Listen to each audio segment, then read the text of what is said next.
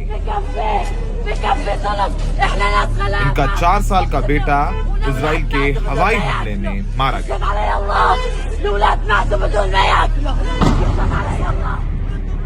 Israel के हवाई हमलों के बाद गाजा के कई इलाके मलबे में तब्दील हो गए। हर हवाई हमले के बाद मलबे से आम नागरिकों के शव निकल रहे हैं। इजराइल के हवाई हमलों में सबसे ज्यादा कहर नन्हे बच्चों पर बरपा है। कोई अपने बच्चे का शव छाती से लगाकर रो रहा है तो कोई डॉक्टर से गुहार कर रहा है कि किसी तरह उसके बच्चे को लौटा लाए। हर इमारत के मलबे से नवजात बच्चों के शव निकल रहे हैं। ये तस्वीरें बुधवार दोपहर की हैं। गाजा के रिहायशी इलाकों में इजराइल ने बम गिराया है और एक पिता अपने घायल बच्चे को लेकर अस्पताल की तरफ भाग रहा है। ये तस्वीरें साफ बताती हैं कि फिलिस्तीन के गाजा पट्टी में भी सैकड़ों निर्दोष लोगों की जानें जा रही हैं।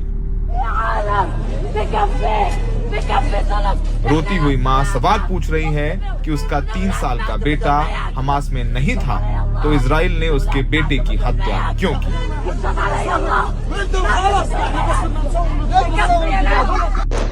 ये तस्वीरें गाजा के अल रिमाल शहर की हैं जो अब खंडहर में तब्दील हो गया है।